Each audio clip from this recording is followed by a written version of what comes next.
Do you ever have those sneaky little thoughts that hold you back from reaching your true potential? Does it feel like chains are keeping you tethered to your comfort zones? What would your life look like if you reframed those thoughts? Welcome to the Wellness Champion Podcast, sponsored by Healthy Transformation Nation. We believe that your health and wellness is determined by your own self-care more than anything else. Join us for each episode when we discover and uncover the keys to self-care in today's complex culture. We enjoy helping others discover the best ways to be well. We'll be visiting the basics for self-care and ongoing wellness that enables you to not only survive, but to thrive. Wellness Champion Podcast. Limiting beliefs are beliefs that hold us back and keep us stuck in some way. These beliefs are stories we tell ourselves, often about ourselves. They're deeply ingrained because we develop them to help us make sense of our early experiences. They often start as small seeds of doubt and can manifest as thoughts like, I'm not good enough. Mm-hmm. I can't do this. Or I'll never succeed. You know, some of the limiting beliefs that we have can even come from way back as far as our childhood. And these are things that we've developed over many, many years. And, you know, I mean, personally, I can remember of things that I learned, or I don't know, I guess maybe learn is kind of a subjective term. Maybe it's more like conditioned to believe. You know, some things I was conditioned to believe, like, for example, the classic, which is that money is the root of all evil. Right. You know, money is somehow tied to being not a good person. Mm-hmm. You know, and I think that came from, you know, I grew up in a middle-class family who we, you know, sometimes we had to struggle to get by. Yeah, yeah. And the belief was given to me that, you know, someone with lots of money is going to be have less morals or have less different type of value than what we have, you know, and nothing could be further from the truth, but that was the conditioning. Yeah, and I actually had the same kind of conditioning because I lived with my mom and I would visit with my father, and my father actually was fairly wealthy. He was fairly well off in comparison to my mom. And so in that, I kind of learned through my dad that money was about having power and control and authority, and that material things were more important than relationships and individuals. Now, that doesn't necessarily mean that was his truth and how he felt, but that's something that I definitely had felt growing up. That was what I was experiencing. So I definitely can relate to what you're talking about. Absolutely. And this isn't, I mean, that's a very common one, is about the money and the feeling that we might have about money or having money or making money. Right. But this also is, there's a lot more to unpack there with limiting beliefs. Like, for example, when I was growing up, my father used to say to me all the time, it's tough to get old. Right. But it beats the alternative, Bill. Right. You know, it's tough to get old, you know, meaning that, you know, that it should be a struggle becoming old. Right. And that was a belief that was given to me also from my parents, telling me that, you know, when you get older, you're going to decline. Things are going to be, you know, not as much fun. Right. Life isn't as fun. Life isn't as good. You know, live it while you can, while you're young, and doing all that. Yeah. I totally relate to that. It's like, you know, life sucks, then you die. I used to hear that a lot. That was a big one. I actually used to say things like that because that's what I thought was true. I thought that was actually true, you know, because life did suck in a lot of ways, but that's because of what I was creating and what I was taught and how I was trained when I was growing up. Just like, and so this is absolutely a beautiful conversation we're having today about this topic. Yeah. It's so important. And, you know, the power of belief is just incredible, isn't it? It is. That's where it all starts. Yeah. So it's crucial to recognize the immense power that beliefs hold over our lives. I the way that I think of how these beliefs, they just really shape our reality and our beliefs and what we believe. And I've even used this as an example before, when I was hit by a car when I was 7, and my mom's friend and her daughter both thought I was dead, and I wasn't. I was just knocked out and had been hit by a car. But my girlfriend at the time, she didn't know. She was 7 years old. She didn't know, that I was unconscious. She thought I was dead. She told her mom that, and it wasn't true. I was actually alive, but it was real for them. And that moment, it was our very real. Beliefs shape our reality. Absolutely. If you believe something, if you actually believe it, then that's your reality. Right. And if you don't believe it as well, if you think that, like, I can't achieve something, and you'll try it, and then oftentimes, guess what? You're not going to achieve what you wanted to achieve. And we prove ourselves right over and over again. And this is a pattern that we create within ourselves. Yeah. Yeah. But if we believe in our capabilities, if we believe in the possibilities, and we take actions that are aligned with those beliefs, that we can do it and that it is possible, then with those beliefs, we can create our desired outcomes. We can absolutely achieve and move forward. It's funny how some things, like, you're like, oh, I got this, no problem, because you have the confidence, you have the knowledge, you have the information, whatever it is. But if it's something that's outside of the comfort zone, like we were talking about in the very beginning, that's where those limiting beliefs come in. And like we're talking about, why they come in is because of all the things that we've been taught growing up. And if we're always thinking, well, if I don't have all this knowledge, and if I don't know something inside and out, then I can't do something, or it won't work for me. And that's not always a truth. Right. Like the I can't, or I don't, or I'm not. Yeah. Or,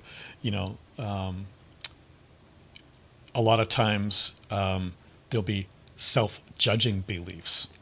Oh my gosh, 100% self-judging beliefs. I mean, I always was in the mindset, I should have done this, I should have done that, I have to do this, I can't do that, but I shouldn't do this, things like that. Yeah, this is something you must do. Right. I have to do it, got to do it. And just constant berating and judgment on myself. I used to do this all of the time. And I'm not saying that these things don't creep in from time to time, but this is what we're talking about is reframing, and this is a practice. And so how do we start to get into a practice? And usually there's something that gives us an indicator of a red flag. And so how are we identifying, once we have, like, something comes up in our mind, like, something's off, but how do we identify it then? That's the next step, is the identifying of the limiting beliefs. Yeah. And so there's the kind of self-defining beliefs, like you were saying, like I do or I don't, or I'm not. And then there's the ability beliefs. Right. I can't. Right. I'm not able to do that.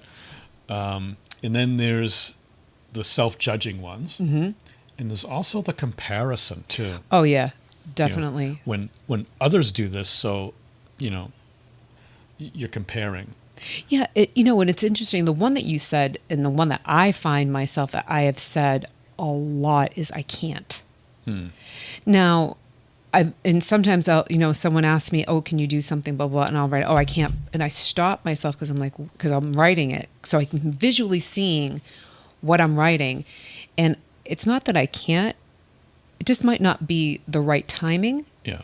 It may be I am able to do it at a different time, or maybe it's something I choose not to do. So it's not mean that I can't do it. It means that I choose not to do it. There may be some physical things that maybe I would not be able to do. Like you're not able to physically have a baby. The I can'ts can be different. Tricky too. They are. I remember, being in elementary school and teachers would always tell us kids, oh, can't is not a word we use. We don't use the word can't. So what you do is your mind just uses something else instead for the same limiting belief. So it can be tricky too. That's true. If I don't say I can't, but then you're also saying, well, I don't, or I'm not going to, I'm not able to, or it's basically, sometimes you'll be saying the same thing as I can't, but not using the actual phrase I can't. Yeah. And it really comes down Yeah. to choice. And that's when you're looking at this is why can't you? In your mind, like, why can't I? Well, I think a great tool, and I know we're going to get into some tools later, Absolutely. but a great tool is, instead of saying I can't, say how can I? Love that. Yeah. Reframe. That's a Yeah. reframe right Yeah. there. Yeah. So let's get And into so, it. Yeah. So basically, how do you even begin to reframe? Yeah. Yeah, if you're not like we were just talking about, like, you know, the I can't, it could be something else, and that's if you're not even entirely sure what it is that these limiting beliefs are, because you may have even trained yourself to not, like you were told not to say I can't, so you've learned how to turn it into something else. And that's really interesting. Yeah. So it's kind of like starting to pay attention to your self-talk, or even what you're writing. And that's what I was talking about, Yeah. even the things that I write, and those patterns that come up over and over Yeah, again. it's especially good if you're trying to identify your limiting beliefs. It's especially good if you do write things down, because then it becomes more clear to you when it's written down in written form, I think. I agree. Well, journaling's really great. A great way to do that is when you're thinking about things that are happening in your life, and just being raw and open, or even a video blog that you do for yourself. I know some people rather do video blogs instead of writing. You can do it that way too, because when you start paying attention to those limiting beliefs and the self-talk and those patterns, when you're writing them down, just you'll see it, like after a week. What am I writing? Yeah. Where's my mind at? What are am you I telling focusing yourself? on? Yeah. What are you telling yourself when you're faced with a challenge? Yes. Or or when you have an opportunity? What are you telling yourself? Yep. You know, it doesn't have to be a challenge. It could be also, something, a great opportunity is coming up. And what are you telling yourself about that? Write it down. Yep. And then look at it and evaluate it. Is there any limiting beliefs living in what it is that you're saying? Absolutely. For me, the one thing that I've really been working on, and this is a really, really bad habit, was making excuses.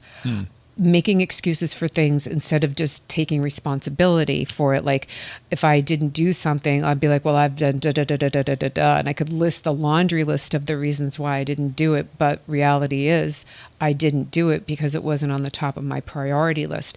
And that's something that for me is something that I have to make sure that I'm on top of things, because I don't want to make excuses. I want to be responsible.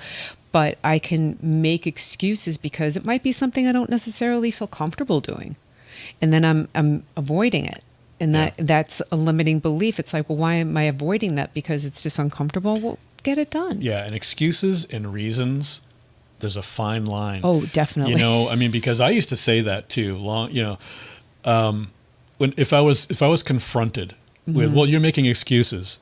Oh, well, these aren't excuses. These are just the reasons why I couldn't do it. Right. Well, wait a minute. They're kind of one and the same. Pretty much, yeah. Yeah.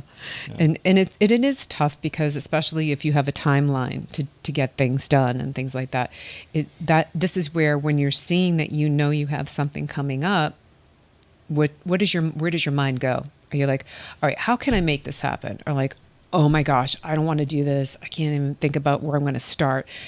And it's kind of like reframing from the I can't and I don't know how to, well, how can I and what can I do? And a lot of times when you're identifying these things, I know that there are going to be some things that you are called upon to do that doesn't align with your internal beliefs. That doesn't align with you. It doesn't match up with your own integrity. You would be out of integrity with yourself if you were to do this thing, whatever it is.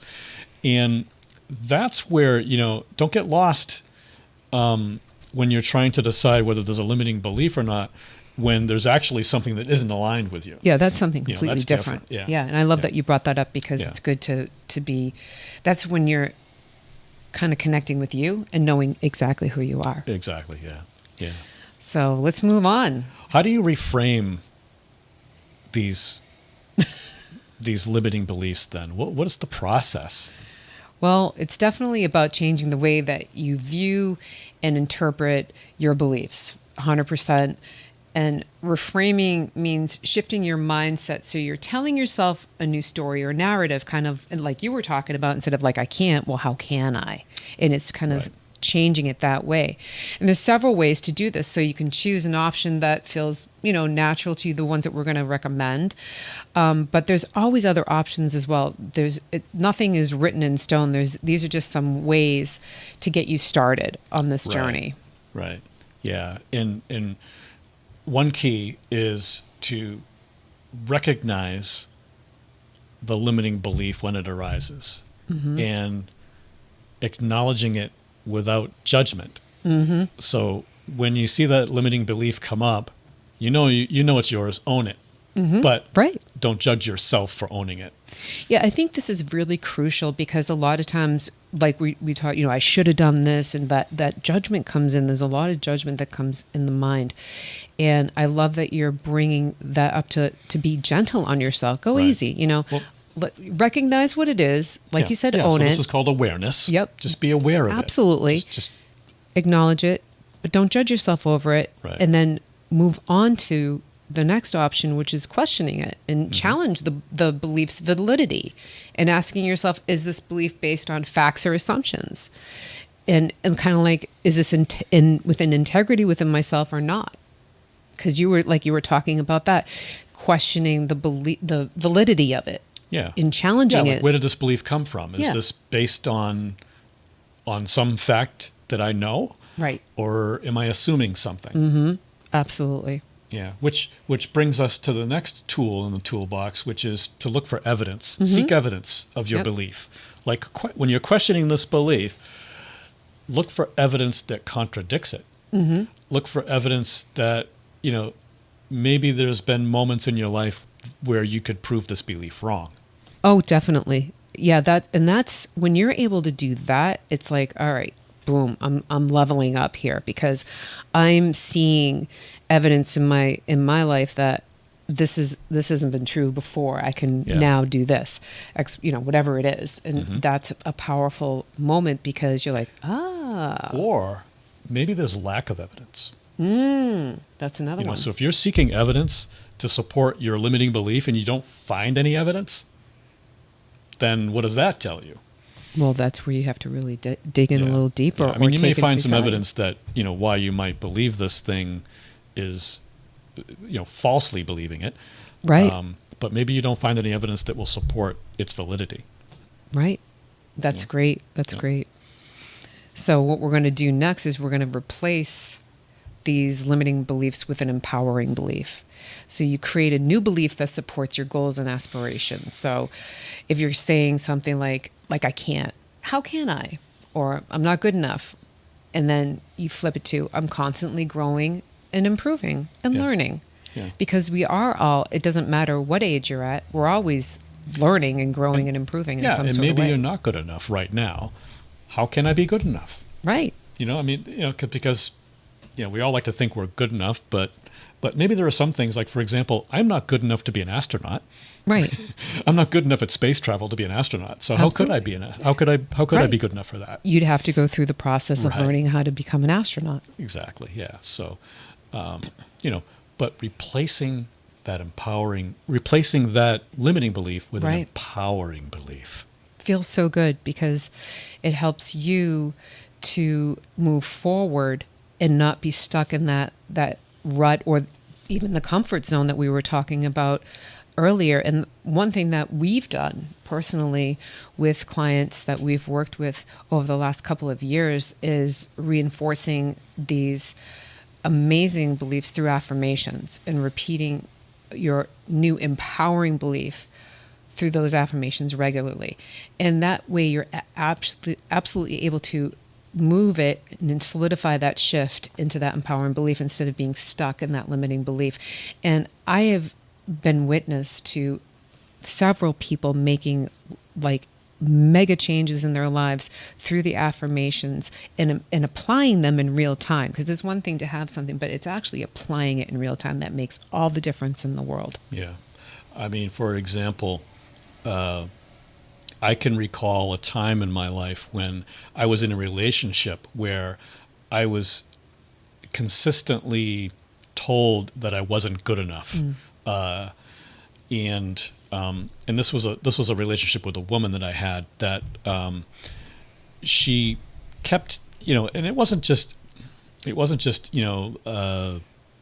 straight up, you're not good enough. It was like in different ways, and you might get this too. Others will tell you things that you interpret as you being not good enough, and maybe the other person means it or maybe not. But the thing is, turning that around, replacing that with an affirmation was really key for me in my life when I had this relationship with this person who was constantly kind of giving me the impression that I just wasn't good enough. And I would say to myself, and I believed it too, because I would internalize this, and I would say to myself that, I am good enough. I'm good enough for anything that I apply myself to, that I believe I can do, and I believe I can do it. Absolutely. And I would need to say that to myself, and it worked. It really got me through that time and through that relationship, which I don't have that relationship with that person any longer, which is good for me. Yay. So reinforce your empowering beliefs with affirmations, which are affirmations themselves are also very empowering. Yes. Another thing that you can use, and everybody is different with this specific, I guess, what do you want to call it? Option. This is one of the options. Yep. Using your fears to propel you toward action. And so underlying fears can either immobilize you or propel you toward action. When you feel stuck, shifting your mindset can allow you to use the fear as fuel. Now, for me personally, that doesn't work. I get more immobilized, but that's how it's been a lot with fear in the past. When I'm looking at, but now that when fears come up, I'm actually going through more of the process of what we're talking about and getting through that fear and using it in a way to flip it instead of propelling, like pushing me forward. But I flip it and change it to something that I become more empowered. And I love it because I have had a lot of fears in my life because of things that I have been through, my experiences. And now if I'm feeling a fear about something, then I know it's something I need to explore. So instead of getting paralyzed or immobilized by the fear now, like I was all the time, I would be in that specific immobilization. Now I'm like, okay, I'm fearing it. There's something really good here. And what is it that I need to do? What is it that I need to explore and experience? That's really interesting that you're grabbing hold of that feeling of fear, and you're understanding that, there's something there to be explored. Absolutely. Sometimes underlying fears can instill anxiety in some of us. I know some of us can become anxious, can have anxiety when we're faced with something that we need to do, but there's an underlying fear. And so, and we talk about ways that you can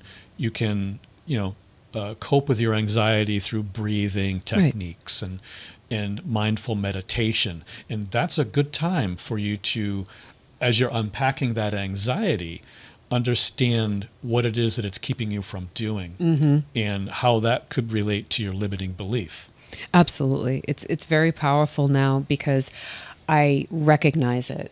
Because awareness is the first thing. You have to be aware that that's happening. So that's the first thing now is like I am aware when I'm feeling that feeling. It's that thing in my gut that goes, ugh. Yeah. I know it. And I love it because it's showing me a place that I can grow and improve and learn. And I always want to be in a learning, growing, and improving state. So I don't fear it anymore. I actually embrace it now. So it's very powerful. So we've talked about, speaking of power, we've talked about the power of belief itself. And we've talked about identifying the limiting beliefs, how to figure them out, how to flush them out. And then we've talked about reframing those beliefs into something more positive for you so that you can move forward and grow. Empowering, yes. Yeah. So it's important to remember that reframing limiting beliefs is an ongoing process. Yeah. It requires dedication and a certain element of self-compassion. Does. You know, you've got to be be Yes. compassionate on yourself. Absolutely. Give yourself some grace sometimes. And so we can start right now by identifying just any one limiting belief Right. that you'd like to reframe, and then you could take that first step toward change. So, any one of us could sit down right now and just think about it and identify just one. Just one limiting belief that you think is happening to you, and just begin the process of reframing that. And remember that your beliefs have the power to shape your destiny. So we need to choose them wisely. Absolutely. Choose wisely what you believe. 100%. Thank you for joining us on this enlightening journey of reframing limiting beliefs. If you've enjoyed today's episode, please go to htnforyou.com and subscribe. You can leave your comments, and you can share with friends and family who could benefit from this valuable information. For now, keep working on your mindset, keep reframing those limiting beliefs, and remember, the power to transform your life is within you. So stay empowered.